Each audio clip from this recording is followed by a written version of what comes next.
Alrighty, ladies and gentlemen, I have been requested heavily across the Wuthering Waves community to react to this video. And the thing is, guys, I need to actually go ahead and give some context over here for what is going on. Because the title is like kind of long-winded and I think has been changed multiple times. I didn't vibe with Aemeath, but her story was objectively well done. A Wuwa 3.1 analysis. And you're seeing over here, within 24 hours a day, one of the most diabolical dislike ratios on the planet. This is approaching, if not already at, 50%. And my take is, surely, right, there's something going on behind the scenes. Is this just the Wuthering Waves community being insanely toxic positive towards anyone critiquing the game? Or is there something kind of odd with the critique itself? Before we go ahead and get on into it, right, there have been a lot of summaries, right? There have been a lot of talks across the community about what's going on in this vid. I don't usually comment on people's opinions or criticize the story because in the end, that's just how you see it. But man, this is just over it. And that's an example of what the original title was. I wasn't sold on Aemeath, but her story, blah, blah, blah, all of that. And people have been, like, requesting me again. Like, yes, release him. I don't know what this is supposed to mean. Like, I'm some boss monster? Who knows? Then we got Jaws Seaman over here. Basically, Genazad in woman form. Interesting. So-called an elite story reader, and they think gacha stories are below them. They get called out by the community for their bad take once, and they've been salty and holding a grudge ever since. It's always the people who hide behind subjectivity in their critiques to shield themselves. So, apparently this is another 7 out of 10 situation. Rough. Then we got Daily Brant. 5 likes, and I'll point out every incorrect story take in this video in a thread. 5 likes is not a very hard marker to reach, so they were basically saying, I'll do it for free. People really did not like this video. People were really pissed off by this video, and I think it takes a lot for there to be this much visible critique and this much visible anger in a situation like this. And apparently it's even gone so far ahead. People have been closely monitoring this comments section. And this is the take over here, guys. I just saw her replying to a comment referring to herself in third person. She forgot to change her account. You can't make this up. And the comment is, people are yelling at her because they think she said Aemeath's story was bad when she said the opposite of that.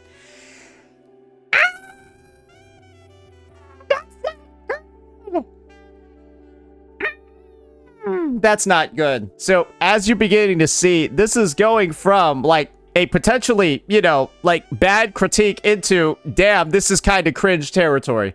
This 100% is a situation where, guys, if I were to rewatch this in movie form a second time, I'd skip this part of the video. Because, damn, that's not good. And then somebody even went so far, they did the screen recording as proof, and this is on the phone, so it's like they couldn't even, like, inspect Element. I don't think you can inspect Element on the phone either, so it's like, yeah, I think this actually happened. I think this actually occurred, ladies and gentlemen, so that's a critical blow, as they might say. That is without a doubt a bit of a critical blow. So that's how this tale is starting up. And what I want to do is simply just make an investigation. We're not going to be out here trying to pick apart or critique any of the takes and stuff like that. I want to actually see, is the response from the community actually justified over here? Or is it a bunch of people getting a little bit too upset based off of her takes? I want to be objective. I want to be fair. Because right now, I don't need to do or say anything for this video to be badly received. That's already happened. I'm reacting to this shit a day later, and it's already in the gutter. So I'm not here to make any of the damage worse, just want to see if the damage is justified. Lahai Roy Act 3 was, for me, a very odd experience. In many ways, Kuro gave us exactly what I've been asking for. Okay, exactly what I've argued they're capable of all along.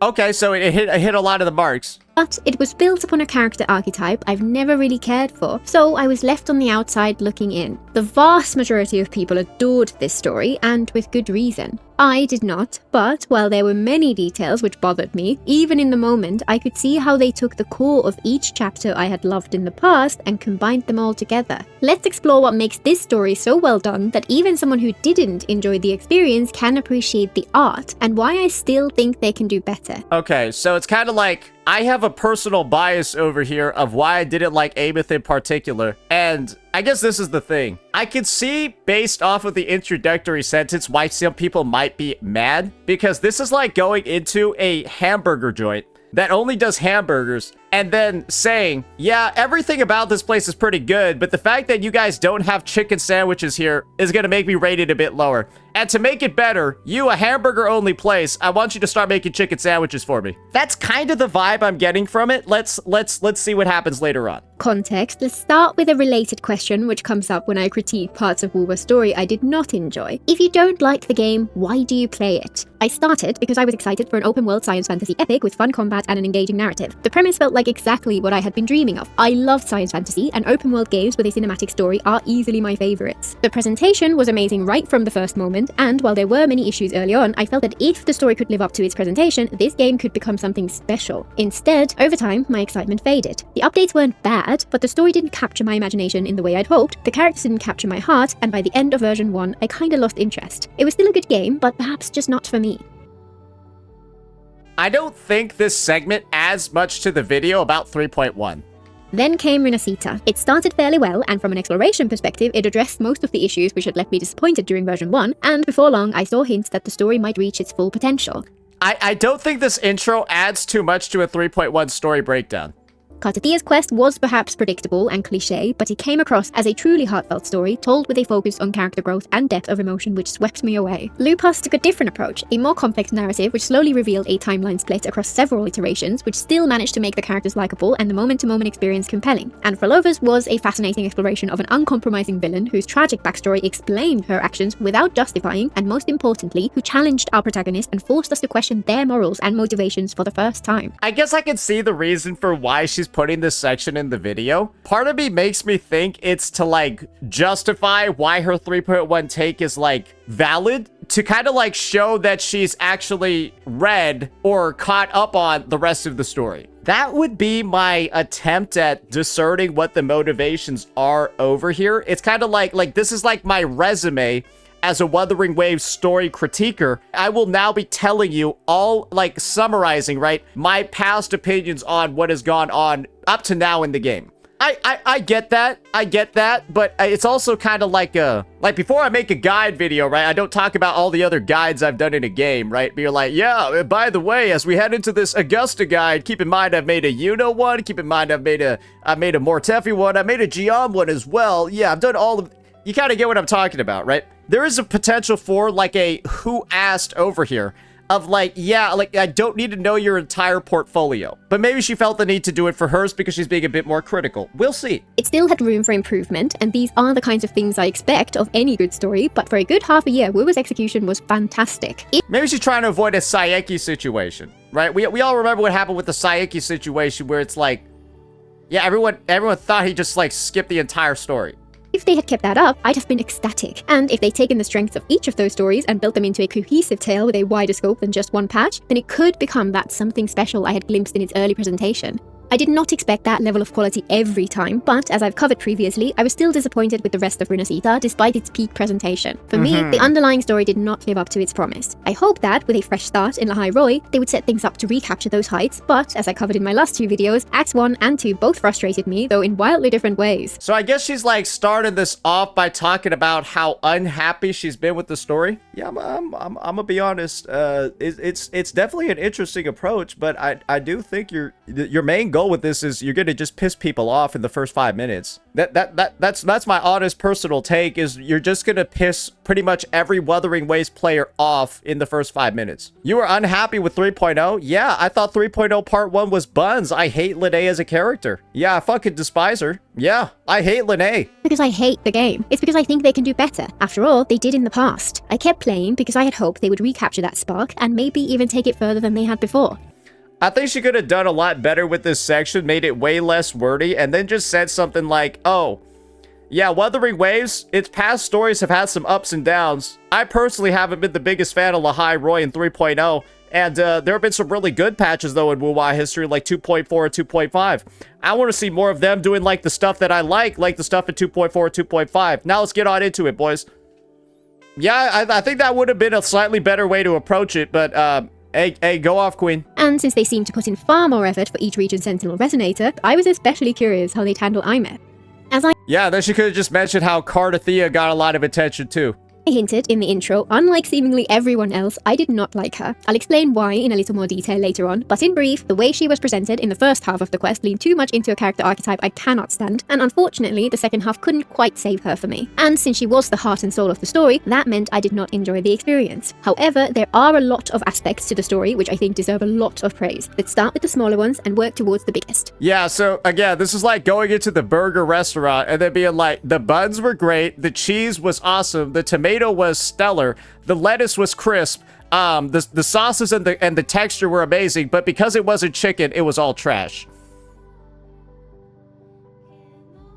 That's kind of what it seems like. I don't know. I'm gonna have to listen to the points, but that's the vibe I'm getting right now. First, Act 3 avoids some of the key pitfalls which had made me frustrated with Acts 1 and 2, and provides a kind of introduction to Lahai Roy and the people within it which I'd wanted from the start. We're introduced to three new characters, Sigrika, Nivora, and Lucille, and each is used in a different way, with different levels of involvement in the story which felt appropriate. Their presence made the world feel just that little bit more like an active community made up of people, rather than just cardboard cutout NPCs. And it also continued the presence and the story relevance of two of the important characters from earlier acts. Mornier showed up for a brief moment to help move the plot along, while Luke played a much more significant part and tagged along with us for a good hour or so of the quest. Some people seem to hear characters just disappear from the story as a cry for them to merely show up, kinda how Mornier did here. What we're actually asking for is their stories to continue outside of their moment in the spotlight. Luke's part in this quest was far more significant than the kind of level we're talking about without ruining Aemeath's story, and more importantly, it continued his story and set things up for future acts as well. Okay, so we're doing a good bit of glazing over here for the implementation of Luke Herson. All right. Much of the early parts of this quest had me just wondering why this kind of introduction barely happened in the introduction to the region. Probably because it's an introduction, so there's not going to be that many characters in.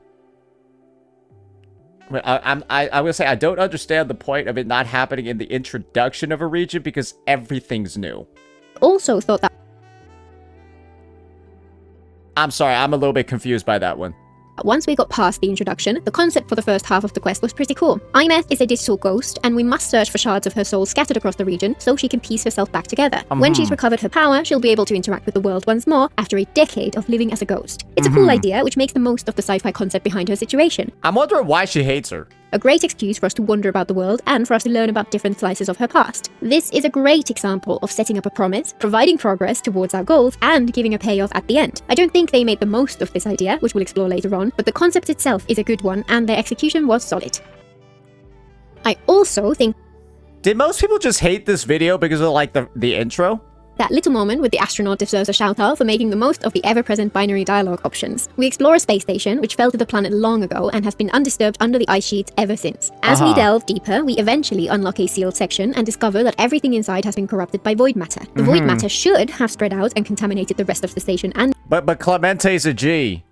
Beyond, yet it has been locked in and we found out why. A lone astronaut had regained consciousness after the crash, realized he was infected, and used his last moments to seal the corruption away from the rest of the world. Yeah, he's a Giga Chad. At the end of this brief section, we get the usual dual dialogue options, except here, they do something different. Most of the time, dialogue options in games like Wuwa make so little difference that they almost feel like they're just checking that you're still paying attention to the game. This time, each option presents a different interpretation of the story we had just witnessed. Did he know everyone else in the station was already dead and seal the void matter away to avoid corrupting the wider world? Or did he think his friends and colleagues were still alive and act in the hopes of saving them? Either interpretation makes sense, and they're each tragic in their own way. Presenting them as a question, asking us to put ourselves into the astronaut's perspective, made the story story just that little bit more real. I enjoyed the world Okay. building throughout the space station exploration sequence, and this moment towards the end really topped it off. I think I know why some people are very mad with this video. It's like the idea that you're like putting forth this criticism in like the thumbnail and stuff, but it's taking so fucking long to get to it. Yeah, it's like, this is what's advertised is that like, oh, Aemeath is bad. Aemeath is a bad unit. Aemeath is a bad story, whatever, right? And then it's taken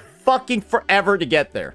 I think I'm just gonna skip part of it. I'm gonna skip the good parts. I don't fucking care. One aspect which always drums up some discussion, but which I'd place as neither positive nor negative, is the question of introducing gameplay within the quests. Some want as much gameplay as possible, some want none at all, and a spectrum exists in between. Okay. Personally, I prefer something in the middle, an interactive movie with moments of gameplay to keep it engaging. Okay, that's literally what we had in the 3.1 quest. The interactive movie part is one of the reasons I always had such high hopes for Wuwa. Its presentation actually matches what I'd always wanted. The one-off gameplay in this quest can often feel a little gimmicky, a little bit like filler, and at its worst it can be really janky, but as long as it has some purpose in the narrative, it doesn't waste too much time, I don't mind it all that much. Hi, I'm Sources. Context on the comment thing. I go through the full comments list in editor view, and it didn't switch the account that one time.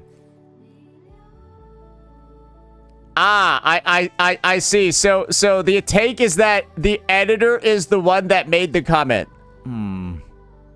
Unfortunately, I don't know if that's how it works, because unless you're logged in on her account, the comment wouldn't be coming up from her, because my editors have editor access on my YouTube account, but that's when they're logged in on theirs. I'm just saying that's how it works for me. My editors log in on their own account, and the comments they leave are from their account, but then they can access and my YouTube studio from their account. So unless Sourceness is doing something weird, like, you know, like, unless they're doing something weird, like sharing their YouTube account with you and not just giving you editor access like everyone else does, that story doesn't really make that much sense. I'm just saying, it sounds a little sus. Bothers me in all these games, however, is how they insist on introducing new concepts or enemies or characters you might not have played with before at the climactic moment of their stories. This fight against Sigillum had the presentation, emotional stakes, and narrative twists which should have made it an iconic experience, but its momentum was tanked for me by the time spent figuring out what the hell I was supposed to do to counter Sigillum's attacks. Wait, so did she just say the boss fight was ruined because she mad at the game? I'm sorry, I need to replay that. But in the narrative, it doesn't waste too much time, I don't mind it all that much. What bothers me in all these games, however, is how they insist on introducing new concepts or enemies or characters you might not have played with before at the climactic moment of their stories. This So it's like... fight against Sigillum had the presentation, emotional stakes, and narrative twists which should have made it an iconic experience, but its momentum was tanked for me by the time spent figuring out what the hell I was supposed to do to counter Sigillum's attacks. So the critique is the boss fight could have been amazing, but I was so bad at the game that I was more distracted by getting my ass beat by... I don't even think you can die in these stories, right? Can you? Don't you just like heal against the story bosses? Wait, so you heal and you can't die. You stay at 1 HP. So I guess the experience of getting her ass beat by Sigillum ruined the fight for her. Like, she wanted to have the aura, but like instead she was getting her ass beat, staying on 1 HP the whole time. Like, I'm gonna be honest, I feel like that's kind of funny. Yeah, I'm gonna be honest. I understand the critique. I just think it's funny. Because one of the things about the Sigillum fight is that it taking a bit of time allows all of those pivotal moments in the fight to like really shine. I feel like I just need to like show the Sigillum story fight so you guys know what I'm talking about over here. I'm telling you, like, this shit is apparent. Why is this shit 40 minutes long? Wait, was this guy playing like Sourceness too? I mean, he getting his ass beat. Like, this thing was like a mix of cinematics in between all of the fucking fights. It was badass. It was insane. Oh, right, and then it shows her, like, unlocking the mech, too.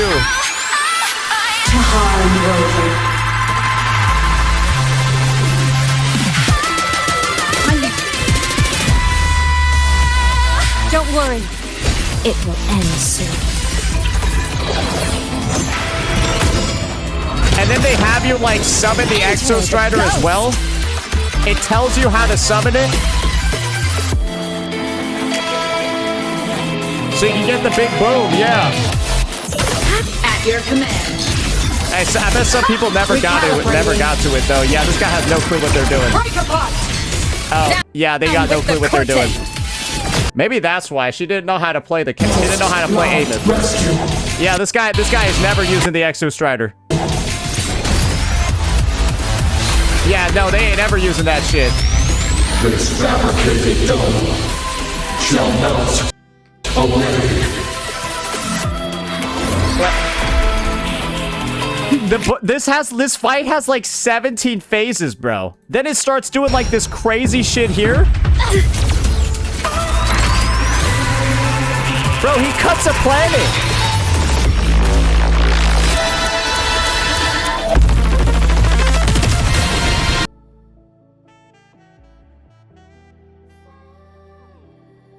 That's tough, but why? Nobody knows why. And then you got this fucking scene over here where I think he starts playing like the craziest music on the planet. Recalibrating. Ascending. Target annihilated. Eliminate obstruction. From the sky! And then he turns into the Silver Surfer. I didn't even realize he did this in the fight. He turns into the Silver Surfer. I mean, it's just like, yeah, I mean, this is the best boss fight the game ever had. It's just, I feel like knowing it's the most cinematic and the most badass fight in the history of the game, it's kind of just weird to hear the critique of, damn, my ass was getting beat up and so I couldn't enjoy it that much. Maybe she really wanted to summon the Exo Strider and she couldn't figure out how. I feel like that's what it is. I feel like Sourceness really wanted to summon the Exo Strider during the fight, but she could never figure it out. And it was too complicated, and so she got, like, mad because she couldn't have, like, the cinematic part of, like, body limit unlocked, right? Like, she wasn't able to do that. That's what I think happened. She never got to hear that voice line. She never got to hear, "The Savior rises." Not once during that fight. I legitimately think that's what it was.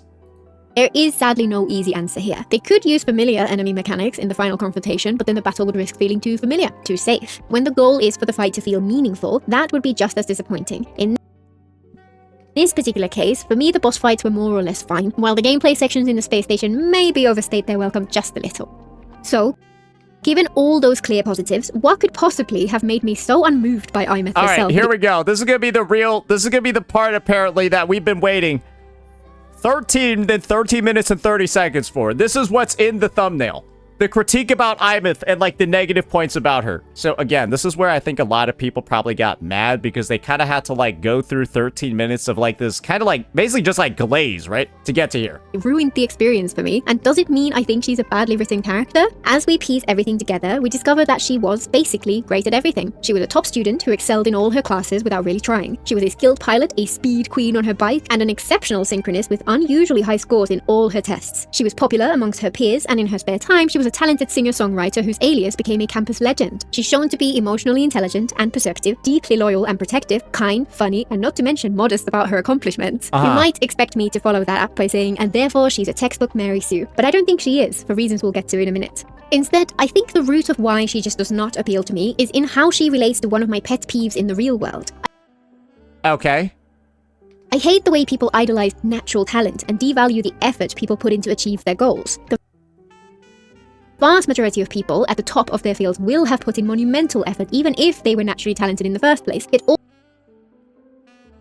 I think she should have just said Mary Sue. That's my personal take. Yeah, she should have just said Mary Sue. I think it would have been better. All that effort gets dismissed as unimportant. Many aspects of Aemeath's presentation grated against that for me, and her singing is the perfect example. She has an entire fan club celebrating her work a decade after she disappeared, and yet it's brushed off as something she just dabbled with in her spare time, not something she was even particularly passionate about.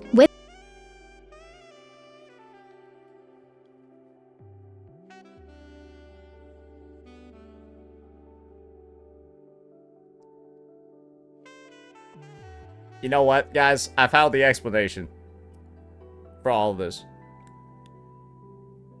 She's a controller player. You see that shit right there? That explains everything. This is why this video... She's a controller user. Why do you think I always make fun of people that play this game on the controller? They get so mad when I point it out. They get so upset because they know everything I'm saying is true. And that's the pattern for everything about a character. I end up feeling like the author is just trying to manipulate me into liking their creation. I lose my immersion in the story, which is incredibly frustrating, and I end up disliking the character as a result. So the main reason why she dislikes the character is that we didn't get like a full-on view into like how hard or not hard Aemeath worked on her side hobbies. And I guess the implication is that she's able to do too many things without necessarily showing the proof that she worked really hard to do those things. Damn, this motherfucker Gian, I don't know. Yeah, he be summoning dragons and shit. Damn, I don't know how he did that. I don't like that he does. I don't like that they didn't show me how he summons dragons. He just does them. I fucking hate that shit. Brant, yeah, that motherfucker, he just be dropping anchors and shit out of nowhere. I never got an explanation for how he... That Shu Yan dude, yeah, break like bamboo. How he summoned the bamboo? Yo, why can he do that? I feel like this is kind of an odd reason, but maybe I'll hear more. Find much more personality in someone who pours their heart and soul into something. Hell, it would have been interesting if her motivation had been that she craves being the center of attention, a perfect fit for her abandonment issues. Isn't her motivation that she's following what Rover told them to do?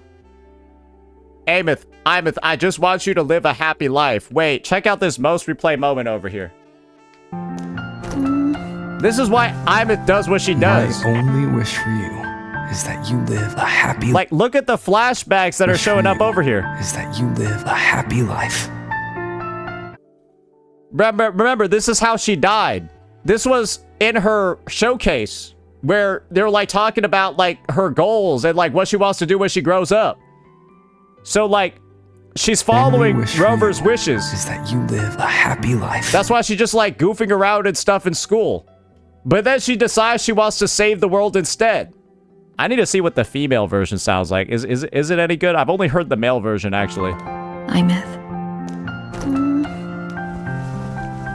My only wish for you is that you live a happy life. Hey, not bad.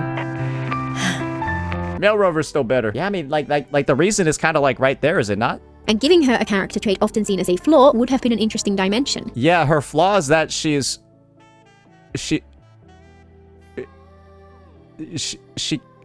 died. Yeah, she wanted to save the world so bad, wanted to be like Rover so bad, she killed herself in the process of doing that. That's her character flaw. Instead, every aspect of her personality came across as she's the best girl. For me, talent without effort doesn't feel earned, and a character who excelled at everything without caring about any of it gives me nothing to hold on to. For all the people who bought into it, however, this was a fantastic way to set up everyone for a devastating heartbreak later on. Despite that huge barrier preventing me from connecting to Aemeath, even in the first half of the quest, I did not see her as a Mary Sue. For one thing, her whole situation as a digital ghost existed because she had failed in her attempt at being a hero in the past, and no, she actually succeeded. No, the point is that there's a loop and that she did exactly what she was supposed to do. Oh shit. she paid a heavy price for it. The framing of the story made it maybe I just stop commenting. This is not turning out well. Pretty clear that while they were going out of their way to showcase her virtues, there would be something about her which turned that on its head once we saw beneath the surface. You know what? I don't think it's a good idea to play no more of this. The realization that I'm slowly starting to come to is that some of the things she's saying is just objectively wrong. Some of the stuff she's saying, it's just not correct. Like, it's factually just not correct based off of what happened in the story. Because Aemeath even says herself that, like, it's intended for her to die. It's intended for her to go back in time. This is how it has to be. But, like, she's just getting entire facts about the story incorrect. There's kind of like no excuse for this much stuff being incorrect, right? Because this was released a day ago. It's been like almost 30 days since the story came out. So like, she doesn't have that uncanny ability to solve every problem put in front of her with the barest effort. Okay, like, And while her bubbly personality in the first half might make it seem like she was completely unfazed by her isolation, there were little moments which showed something more. Her habit of waving at people to pretend she gets some human interaction, for example, though I do wish those had included some moments where she wasn't endlessly cheerful. And when we see the truth inside her mindscape, it's clear just how broken she truly is. There's a bitter, almost unhinged edge to her inner self, as she clearly struggles to deal with the situation she finds herself in and the truths about Rover's past that she discovered. Her overwhelming rage at Rover's treatment and her pained laughter at the unfairness of it all when she retells the story felt perfectly in keeping with everything else about her to me. I've also seen a few... Was that positive or negative? Pained laughter at the unfairness of it all when she retells the story felt perfectly in keeping with everything else about her to me. Wait, what did she even say there? Was that English? When she retells the story, it felt perfectly in keeping with everything else about her... treatment and her pained laughter at the unfairness of it all when she retells the story felt perfectly in keeping with everything else about her to me.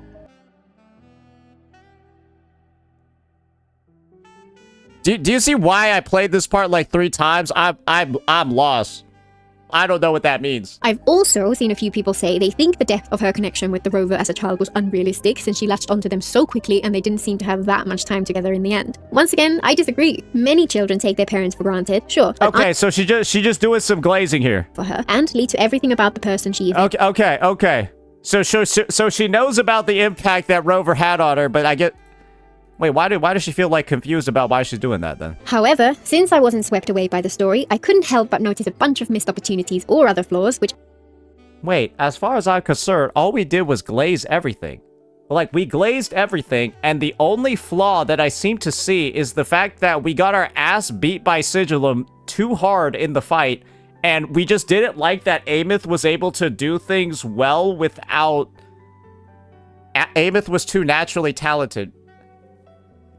Yeah, I'm not gonna lie, there's like actually only, I think I legitimately only see like 3 minutes of critique in this whole video, but then like the advertising of the vid is like entirely about like those 2 to 3 minutes of critique. That's rough. This is my take. I don't think that there's too much functionally wrong with her general bias against Aemeath. I think it's a little bit odd that it's enough to drag down the story to this much of a degree for her, to where, like, she's saying things like, oh, like, the story, like, didn't stand out to me just because of, like, this, even though it seems like we have nothing else but good things to say about, like, her character, all of that, right? And then especially, like, this mumbo-jumbo over here, where it was like, yeah, her mental crash out was, like, in keeping everything with, I don't know what that means, right? I guess most people could view this critique and be like, I'm not necessarily sure why Aemeath being naturally talented is enough to drag the story down this much. I feel like a lot of the characters in this game are naturally talented. Like, Gian is a doctor, and then he's now a general. So, like, is he just really, damn, he's too smart. And then she also gets some parts, I think, arguably factually just wrong in this section. I think that's also fair to say. Like, she's just getting some stuff factually wrong in this section that like kind of makes it seem like the story wasn't properly digested in some pieces. I guess this will be my take in regards to this. I see why people are upset. I don't necessarily feel the need to watch any more of like the glaze or any more of like the missed opportunities and stuff over here. I genuinely just think that it's a very, very bad clickbait that backfired on her. I think she just clickbaited way too close to the sun and wanted to be like a contrarian, right? Wanted to kind of be like a contrarian on the general take that people have on this story. And the end result is that, like, people don't really jive with this vid. You didn't even... Okay, if you're telling me I'm not getting to the parts I need to get to, then give me some fucking timestamps. How about you shut the fuck up and give me some fucking timestamps? We had like 3 people in chat all saying, oh, you didn't even get to the shit parts. Okay, if I didn't, you clearly remember where they are. Provide me some fucking timestamps. Where are they at? If I haven't gotten to them, where are they? You're banned. What else? Where are they at? Where's the timestamp? I'm tired of this shit. All right, people are saying 2025. Says it's okay that she's dead because it means she won't forget her friends would have hit even harder because she would have been recovering those parts of her past at the same moment. In the story we got, her cheerful facade was perhaps a little too perfect for me to really buy into it, and I wish they'd at least had some tiny moments where we see her face fall when no one's watching. And I found it particularly Okay, yeah, I think there were plenty of moments over the. Yeah, maybe she just didn't remember some of the times where her face actually did fall, because they were in there for sure. So, yeah, like I said before, she's just objectively wrong about a bunch of things in the vid. Right? She's just objectively wrong about some of the critiques that she's making over here. Yeah, I think Rover even, like, mentions themselves that, like, they're noticing that she's, like, being a little bit sus. Like I've been saying, I think the video as a whole is severely undercooked. I think the video definitely needed a bit more editing and a review. I think the video also needed, like, a rewatch of the story as well to iron that out her one night a lot of the hiccups over here. spent as a person who can actually interact with the world around her once more was spent at a fan party for her pop star persona, since it had been made clear singing and performing wasn't a true passion for her, just something she dabbled in. I mean, I guess she's wrong about this one too, because the singing and the performing is the only way for her to communicate while she's been dead with people. Because like, you know, like the Fleet Snowfluff account and stuff like that. So it's like her ability to be able to connect with people. Yeah, I'm gonna be honest. This is kind of a, I see why this is, I see why a lot of people are saying this is a bit of a disaster. It does kind of come off as her getting, I wouldn't say basic facts, but in-depth facts about the story incorrect. And like, this is a song for Rover as well, right? So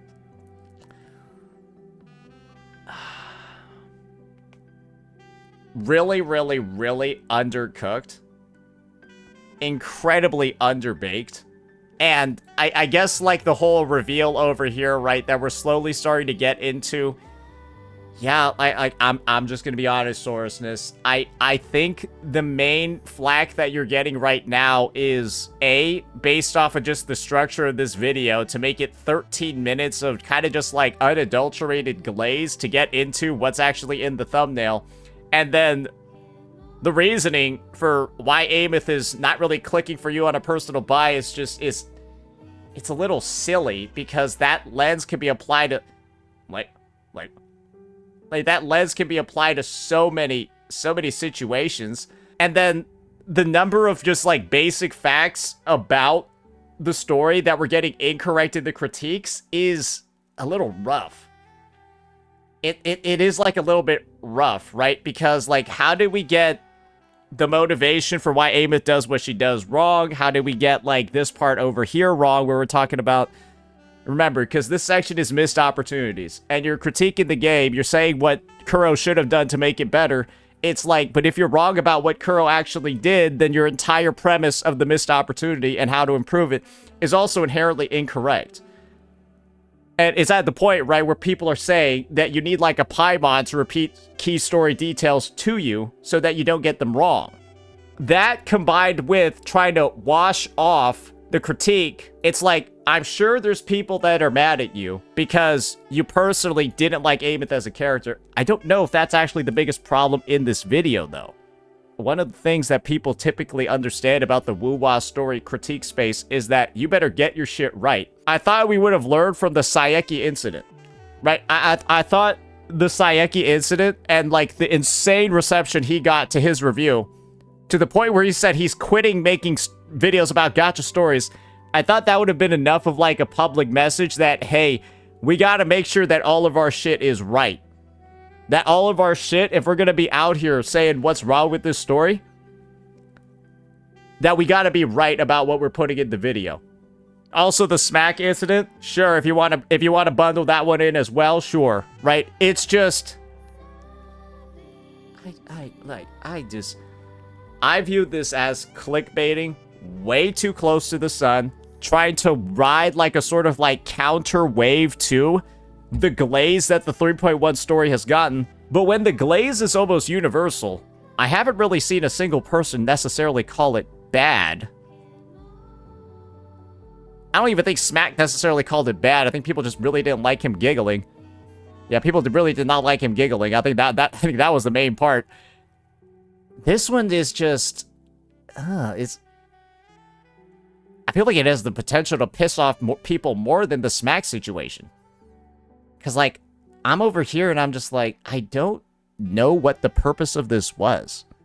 But yeah, I guess combining it with the fact that we're now seen sort of like defending ourselves, it's like, at this point, I think a lot of the people, a lot of the downvotes, and a lot of the critique is just from like, there's just a lot of stuff in the video that's incorrect. And having a rewatch, and having a, like a, I don't know, like a 2x, 1.5x rewatch of the story would have really helped to mitigate a lot of the flaws in here. Because it's not like this is like some crazy long video essay. This just out here being 24 minutes, right? This just out here only being 24 minutes. So it's not like the script is like some fucking gargantuan beast. And there were way too many errors for it to have, you know, it just feels like a massive misfire. So yeah, my final takeaway on this is that, unfortunately, I think I do actually have to agree with a majority of the tweets and the majority of like the sort of like exposés that people have been doing. I don't think it's a great video. And I think it definitely needed a retuning, a re-edit, and like a review before uploading. And the ironic thing is, right, she's talking about the things that Kuro can do better. I think that there's a lot with this video that she can do better with in the future. Cause like, the clickbaiting, plus like the delaying of the clickbait until halfway through, and then like as you're explaining the clickbait piece, you're getting basic facts about the story wrong. That's a recipe for disaster. So yeah, hopefully we've been able to use this. I don't even want to call it a react. We basically just looked at clips from that vid, right? Hopefully that was helpful in at least breaking down why there's been so much public criticism for this video over here. And I think it makes sense, right? And I can't necessarily blame anybody for wanting to dogpile. You obviously shouldn't do that, but there's a lot of holes in this content. Alrighty, ladies and gentlemen, Saint from the future over here. Just wanted to give some additional clarification for what is going on with this comment over here, because it's not particularly that great of a look. Yeah, I've gotten some personal vouchers for from some verified individuals that this was, in fact, actually Sorosness's editor that made this comment. Very, very, very, They've already admitted it wasn't like the greatest move from their end, and optically it looks like a piece of shit. I'm inclined to agree with that take. It's not looking particularly great over here, but yeah, just wanted to give some additional visibility, especially knowing how much traction, yeah, 32.5k views and 500 likes that this post is getting. So this is just a gigantic misplay from their editor that has unfortunately backfired in some of the worst ways possible. But just wanted to let you know that, at least for this comment in particular, right? I can't know about any of the other ones, right? I don't think this was intended to be like posted from the alt or like a main account. It's just like, yeah, somebody, their editor really just messed up here. So yeah, that's how I'm gonna view that one. That's how I'll sum this one up. Yeah, hopefully that helps. Let me know what you all thought. Peace out.